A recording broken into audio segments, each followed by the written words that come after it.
La réussite est une notion assez subjective, chacun peut avoir sa propre définition de la chose. Pour moi, réussir, ce serait quelqu'un qui réussit à transformer un rêve en projet, un projet en une réalité. Et donc dans cette vidéo, on va s'intéresser à trois profils différents, trois personnes qui, à mes yeux, ont réussi leur intégration dans ce pays, qui ont réussi leur intégration au Japon. Vous allez voir, ils vont vous raconter leur histoire, leurs anecdotes, comment est-ce qu'ils ont réussi à venir au Japon, comment ils ont réussi dans la vie. Je pense que ça peut en inspirer plus d'un. Je vous laisse découvrir ça. My name is Alfred. I am 29 years old. I am from Mexico and I work in Tokyo as a web developer. I'm Domain. I'm 23 years old. I'm from Mongolia and I'm working in an IT company here. Là, c'est ma quatrième année, donc en cumulé, on va dire 4 ans parce qu'il y a eu, je suis allé sur 2 périodes. I've been in Tokyo, I would say, for almost 7 years. 7 years, yeah, that's a lot of time. I came 5 years ago. I used to go to a Japanese high school in Mongolia, so that's the main reason I chose Japan. Oh, it's a long story, but I always love Japanese anime. I'm a big fan of anime. So since I started watching anime since I was 4 years old, so it was always my dream to live in Tokyo. Now I'm here and it's like, wow, I love Japan so much. Comme beaucoup d'entre nous, à la base, c'est le club Dorothée. Hein. Faut quand même, faut se l'avouer, voilà, l'attrait pour les créateurs de manga et d'anime.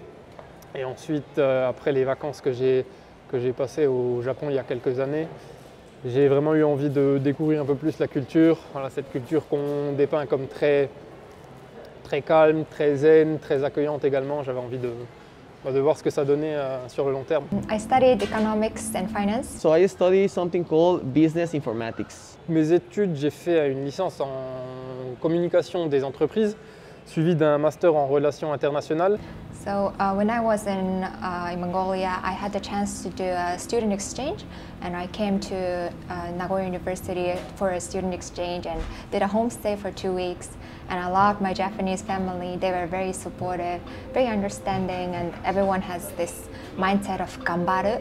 So I really loved it. So I wanted to be in such an environment when I study abroad. So that's why I chose Japan. And of course the food is great. Before I moved to Tokyo, I was doing an exchange program here in Japan. Then I went back to Mexico. I graduated from university. And then I researched how I can go back to Japan. I had some options. So the first one was to study a master's degree. The second one was to come to Tokyo with a tourist visa and then try to find a job. And the other one was to study Japanese first, get a student visa, and then try to find a job in Japan. That's what I did, and I think that was a good decision. Alors j'étais en PVT, j'étais à mon 6e mois de PVT, et c'est vrai qu'on dit qu'au bout de 6 mois, il faut un peu commencer à s'activer. Je crois même que c'était toi qui m'avais donné ce conseil de s'y prendre le plus tôt possible, quoi. So there's a traditional Japanese job hunting system which starts from the April 1 year prior to the start, and I also followed that. I was applying for a lot of Japanese companies, and which ended up not so successful, and also I felt that I'm not a really good fit for a Japanese company. So I decided to look for foreign companies, like especially American companies in Japan. And I chose the company I'm working now, which is an IT consulting and recruitment company. And people are very nice, so that's why I chose that. It was a bit difficult, like, to be completely honest, because what I did was I did something called Shushoku Katsudo, so it's basically job hunting, but for like new grads. So what I did was I went to the job fairs, I filled all the CVs, so I did all the process like a normally Japanese guy. It was quite complicated, honestly, and at that time I didn't speak Japanese, so it was complicated. But my girlfriend at that time, she helped me a lot. We practiced the interview. So what I did, because I didn't speak Japanese, so I memorized the interview. I memorized the interview. So for example, when they asked me, like, for example, what do you want to do in this company and everything, I wrote it beforehand. And I memorized everything. So I was given a script, basically. Oh my God. Yeah, my Japanese was really bad at that time. So then I found a company. The website that I would recommend you guys is for like new grads. I think it's a good website. It's called Wantedly. That's where I found my internship. One internship here in Tokyo, a job as a freelancer. and also that's where I found my first job. Most of the companies are like startups companies, but it's good. Like it's good if you're a new grad. Donc j'ai cherché par les moyens les plus habituels, on va dire, donc sur le net, sur les agences de recrutement. Et au final, je suis tombé sur un groupe Facebook de graphistes à Tokyo. J'ai rejoint ce groupe et je crois que c'était le lendemain ou le surlendemain, il y a eu une offre d'emploi qui a été postée, à laquelle j'ai répondu. On m'a invité pour un entretien, pour un second et un troisième. Et voilà, ça s'est fait. Donc j'ai eu un petit coup de chance quand même, parce que c'était le tout début de mes recherches d'emploi. Mais voilà, il faut un peu de chance parfois. Japanese companies are very hierarchical. They would start from the first step and progress over the time.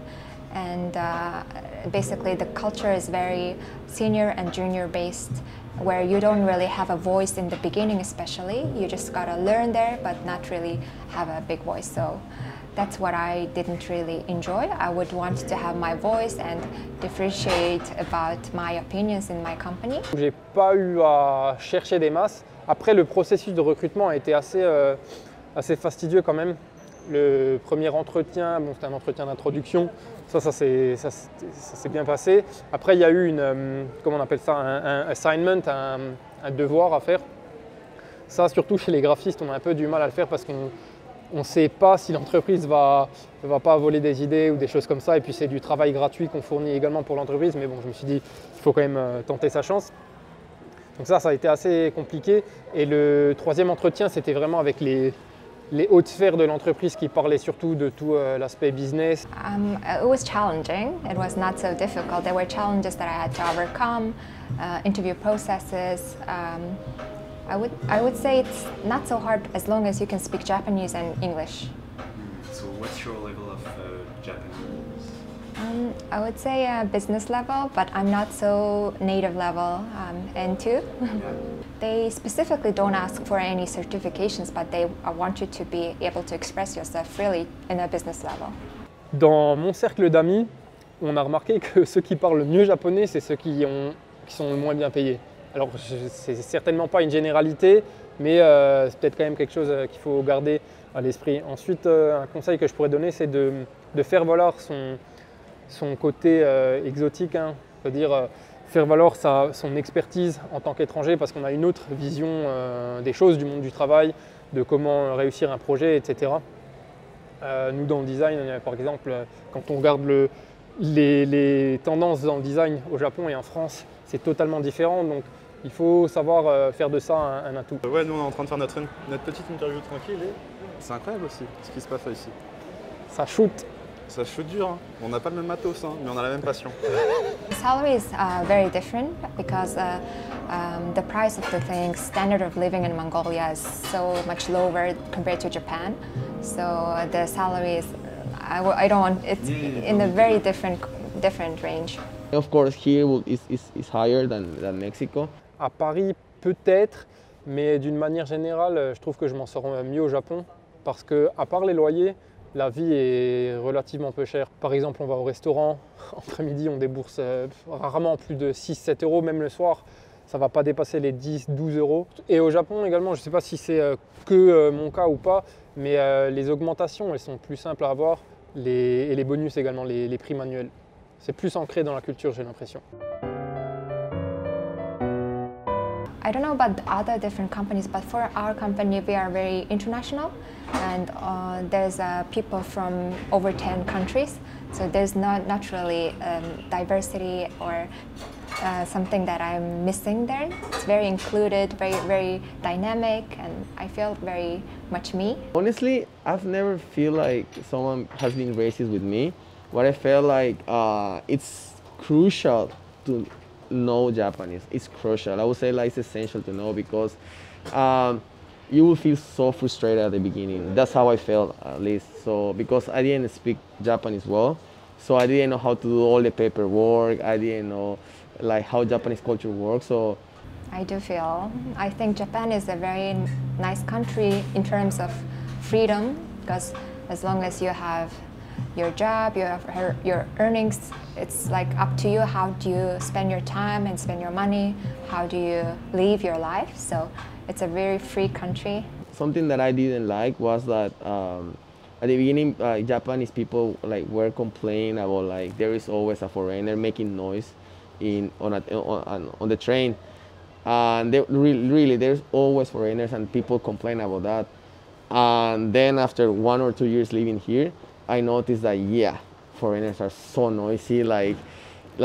There's always making noise on the train. So I kind of understand why Japanese people get mad sometimes with foreigners, but in general, I would say that I really had I have a really good experience with people. Alors dans la vie de tous les jours, dans la société, intégrer lui, mais on a toujours cette étiquette d'étranger quoi. Hein. C'est pas forcément négatif, hein, mais c'est pas une intégration complète. Au travail, un peu plus quand même parce que c'est un univers, c'est un environnement très anglophone.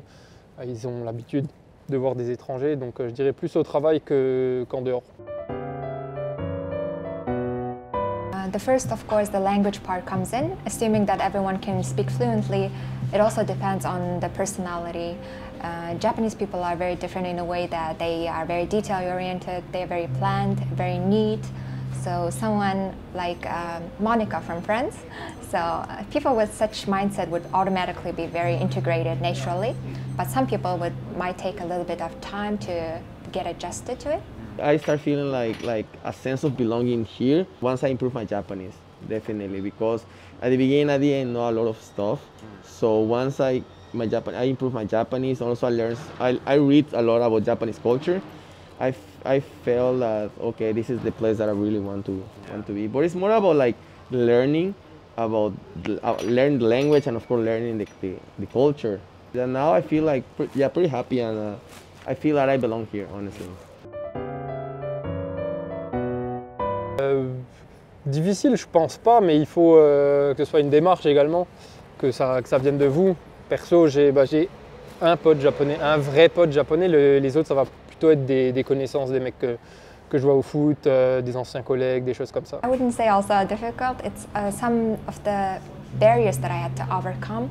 I personally felt that it takes time to become close with Japanese people because they have this bubble, what I feel, but no offense to Japanese people. Maybe it will be easier over time as you know each other and hang out more, but yeah.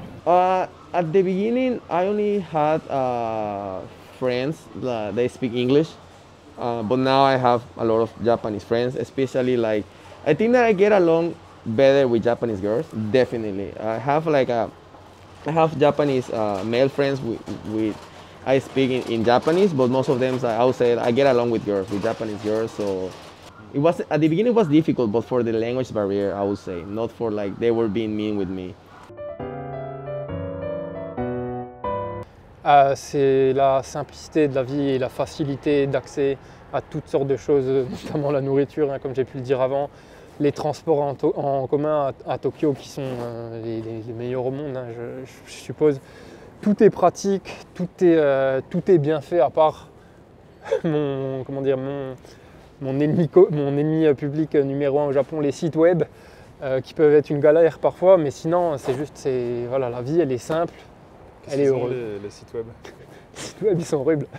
Genre je sais pas, ils n'ont pas engagé de designer UX ou c'est une vraie galère. Tu as l'impression que c'est des sites web des années 90, rien n'est optimisé, tu as des sites web qui ne tournent pas sur Chrome, enfin voilà, je vais m'arrêter là, mais vous avez compris.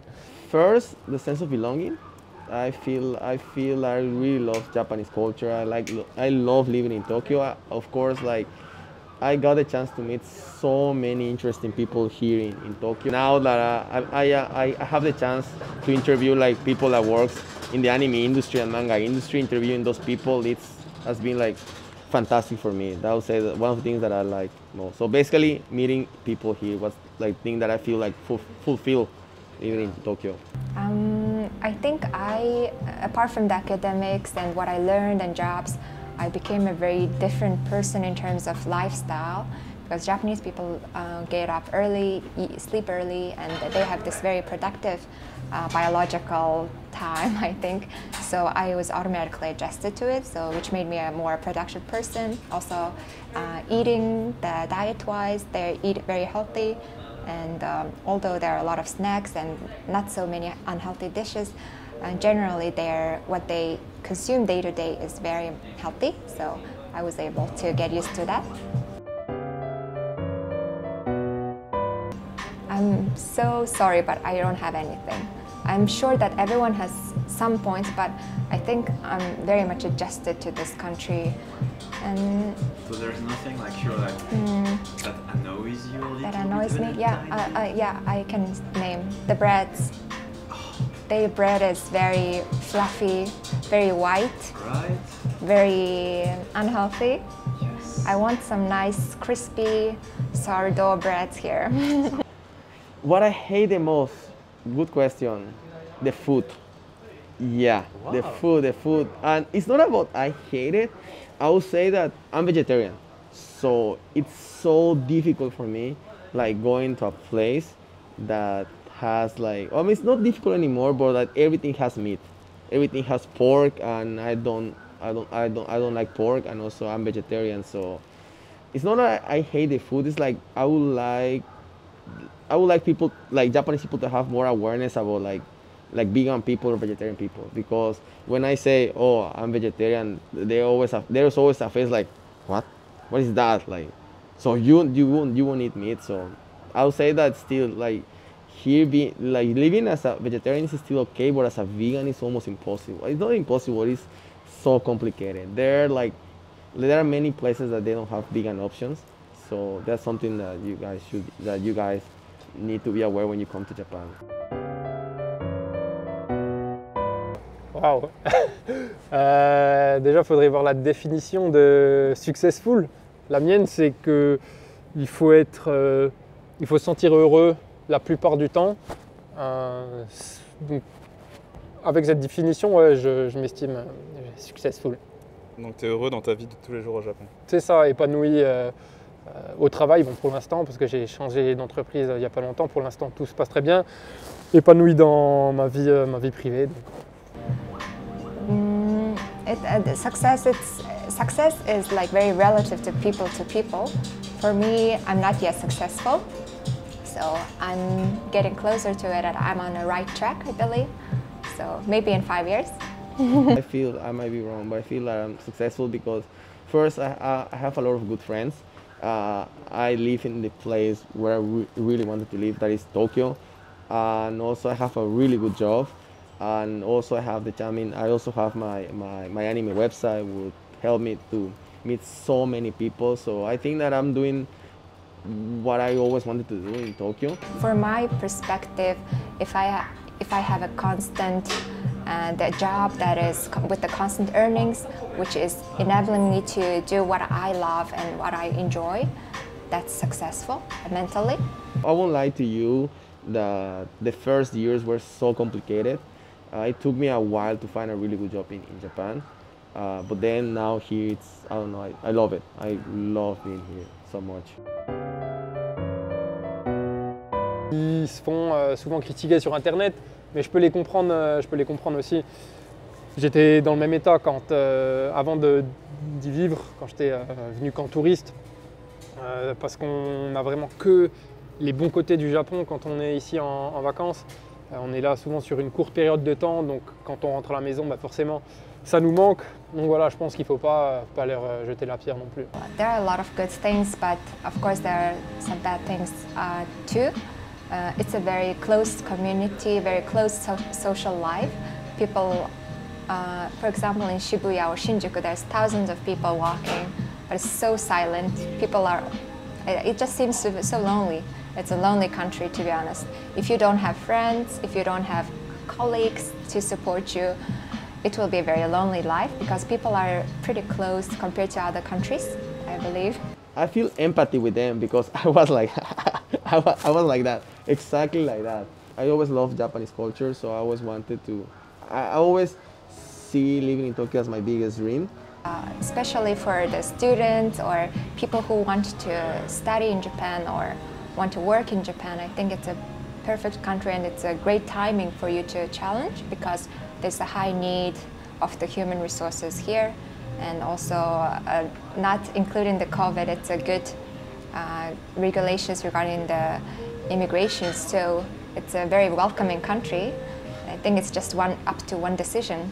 It's good that you would like to be in Japan, to live here. But what I would definitely recommend you guys is like first, learn Japanese, learn about the Japanese culture, read a lot about the Japanese culture, and try to empathize more with the culture here. Because like if you come here like, oh, I'm a foreigner and people should adapt to me, no, you're in a different country, so you need to understand that things here are different, and what's normal in your country is not normal here.